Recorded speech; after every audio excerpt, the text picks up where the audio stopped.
হাসিনার পলায়নের 1 বছর হবে কিছুদিন পরেই, আর মাত্র 2 সপ্তাহ পরেই আসবে আবু সাইদের শহীদ মৃত্যুর 1 বছর। তারপর একে একে শুরু হবে শহীদের কাফেলা। ওয়াসিম, মুগ্ধ, ইয়ামিন, আনাস সহ হাজারো শহীদের কাফেলা। কয়েক মাস পরেই হবে নির্বাচন, নতুন সরকার ক্ষমতায় আসবে।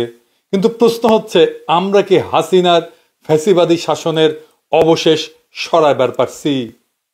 এক ভয়ঙ্কর রক্তাক্ত মরণপণ লড়াইয়ের পর আমরা হাসিনাকে বিতাড়িত করতে পারছিলাম।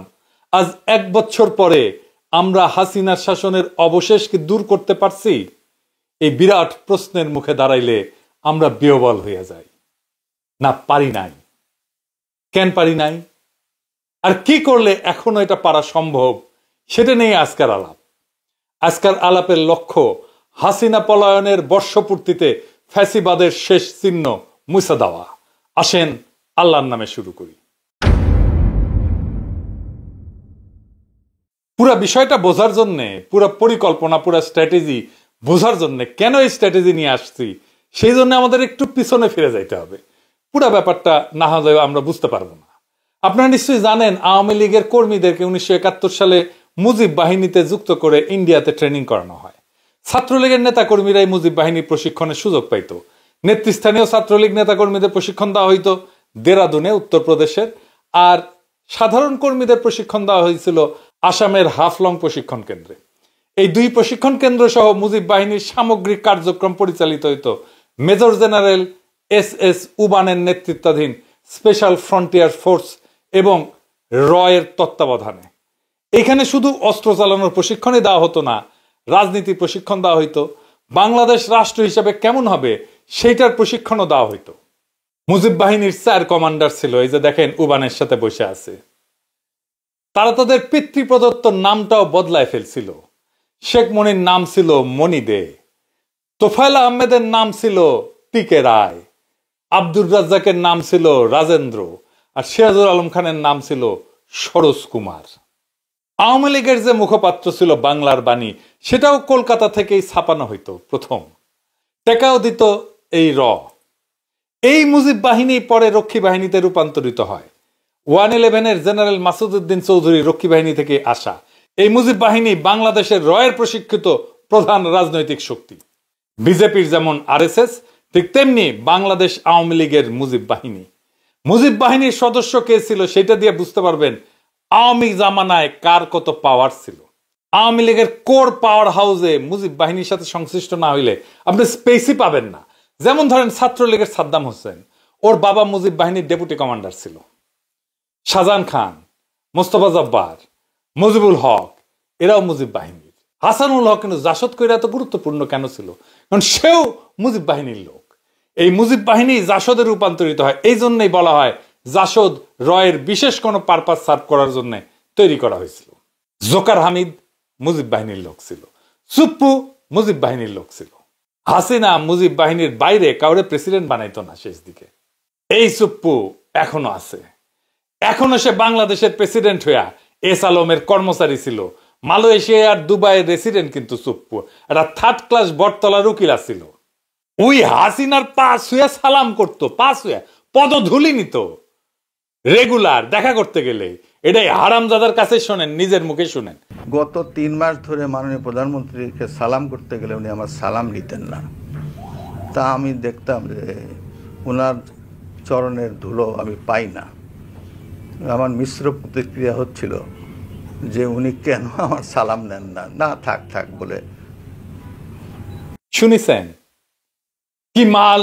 এখনো বাংলাদেশের প্রেসিডেন্ট হয়ে আছে। এই হারামজাদার অধীনে আমাদের আগামী নির্বাচন হবে। কি তামাশা! আমাদের পরবর্তী সরকার শপথ নেবে, কি মহা তামাশা! আগামী জাতীয় সংসদের প্রথম অধিবেশনে সে বক্তৃতা দেবে, আর আমাদের নবনির্বাচিত সংসদ সদস্যরা এর ভাষণের উপরে ধন্যবাদ প্রস্তাব আইনা বক্তৃতা করবে। হায় হায়, এই ছিল আমাদের কপালে। সে ছাত্রলীগ করত, সে গর্ব ভৈরা বলে, শুনেন। আপনি কি রাজনীতি করতেন? আমি জি মাননীয় প্রধানমন্ত্রী, আমি ছাত্রলীগ করতাম। যেই বর্বর দল, যেই মাফিয়া গুন্ডা বাহিনী আজকে নিষিদ্ধ, ওরে 5ই আগস্টে পাছায় লাথি দিয়া ভাগায় দেওয়া উচিত ছিল। সেটা হয় নাই। সেটা না হওয়ার কি সমস্যা হয়েছে আপনারা পদে পদে বুঝতে পারতেছেন। কোনো কিছু করা যাচ্ছে না, না জুডিশিয়ারিতে, না আর্মিতে, না প্রশাসনে, না পুলিশে, কোথাও না। জুলাই সনদ করা যাইতেছে না, সংস্কার করা যাইতেছে না, সবকিছুর পিছনে এই সুপ্পু। এই অন্তর্বর্তীকালীন সরকার কোনো কার্যকর নিয়ন্ত্রণ প্রতিষ্ঠা করতে পারতেছে না। প্রশাসনের উপরে, ব্যুরোক্রেসির উপরে, স্টেটের উপরে, রাষ্ট্রের উপরে এই অবস্থা চলতে পারে না। এই অবস্থা আশু পরিবর্তন দরকার, যেন বিপ্লবের অসমাপ্ত কর্তব্য সম্পন্ন করতে পারি। একটা কাজ করলেই সেটা সম্পন্ন হইতে পারে। কি সেটা? রয় ট্রেনিং প্রাপ্ত ইন্ডিয়ার খাস দালাল, হাসিনার পায়ের ধুলি নেওয়া থার্ড ক্লাস বটতলার উকিল, দুবাই মালয়েশিয়ার রেসিডেন্ট এস আলমের সাবেক কর্মচারী সুপ্পুরে পাছায় লাথি দিয়া বঙ্গভবন থেকে বাইর করে দেওয়া। এখন প্রশ্ন আসবে, কে হবে প্রেসিডেন্ট বাংলাদেশের? খুবই গুরুত্বপূর্ণ প্রশ্ন। এটার উত্তর আমাদের জানা আছে। কি সেই উত্তর? একজনই আছেন বাংলাদেশের প্রেসিডেন্ট হওয়ার যোগ্য, তিনি বেগম খালেদা জিয়া, যিনি আমাদের ইতিহাসের মহানায়ক, যিনি আমাদের প্রজন্মকে শিখাইছেন মাথা উঁচু করে লড়াই করতে, যিনি বলছিলেন ওদের হাতে গোলামির জিনজির, আমাদের হাতে স্বাধীনতার পতাকা, যিনি দল মতের ঊর্ধ্বে উঠা আজ জাতীয় ঐক্যের প্রতীক হয়েছেন। সেই বাংলাদেশের প্রথম নারী প্রধানমন্ত্রী, আজকা বাংলাদেশের প্রথম নারী রাষ্ট্রপতি হবেন। তিনি আর প্রফেসর ইউনূস, এই দুই মুরব্বী মিলা আমাদের নতুন বাংলাদেশের সূচনায় পৌঁছে দেবেন। খালেদা জিয়া বাংলাদেশকে শুধু দিয়েই গেছেন, আমরা ওনাকে কিছুই দিতে পারি নাই। বাংলাদেশ উনাকে রাষ্ট্রপতি বানায় নিজে সম্মানিত হতে চায়। বাংলাদেশের ইতিহাসে এমন দুই নেতার অভূতপূর্ব অভিভাবকত্ব আমরা আর কোনোদিন পাবো না। আমরা এই সুযোগ হারাইতে চাই না। আমরা বেগম খালেদা জিয়ার অধীনে নির্বাচন করতে চাই। আমাদের সংসদ সদস্যরা বেগম খালেদা জিয়ার কাছে শপথ পড়ুক, এইটা আমরা চাই। আমরা সেটা দেখতে চাই। ওই শপথের মূল্য অনেক। ওনারা অভিভাবকত্বে থাকলে নির্বাচন এর চাইতে ভালো আর কখনো হবে না। কোনো পুলিশ মিলিটারি লাগবে না, এমনি এমনি শান্তিপূর্ণ এবং উৎসব মুখর নির্বাচন হবে, লিখে রাখতে পারেন।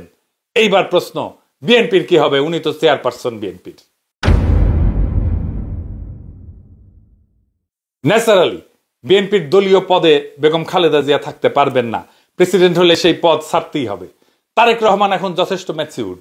উনার দলের পূর্ণ দায়িত্ব নিয়ে আগামী নির্বাচনে দলের নেতৃত্ব দেওয়া প্রয়োজন। উনি হবেন বিএনপির চেয়ারপারসন। আমাদের দেশের যত শঙ্কা সব কেটে যাবে বেগম খালেদা জিয়া যদি প্রেসিডেন্ট হন। খালেদা জিয়া মাথার উপরে আছেন, এটাই আমাদের বড় আশা, বড় ভরসার জায়গা।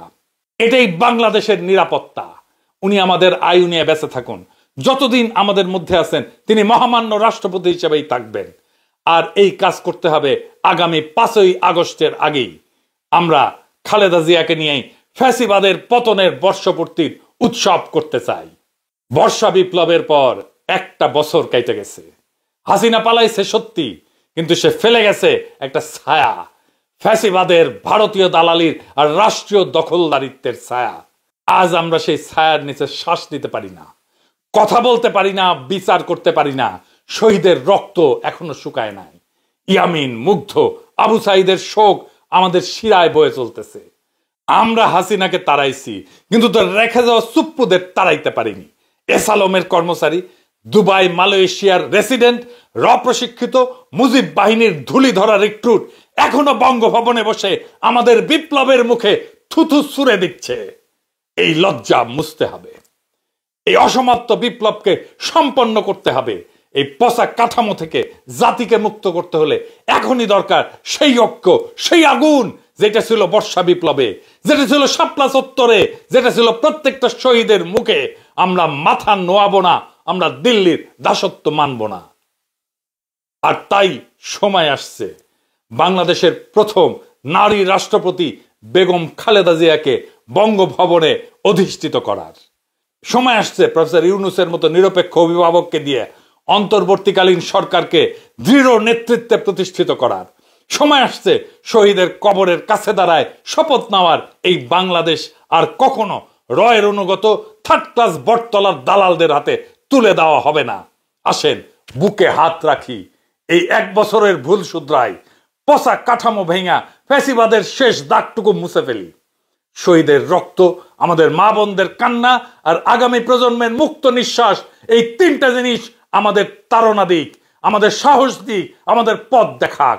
এইবার আর থামানা, এইবার বিজয়ের শেষ প্রান্তে পৌঁছানো দরকার।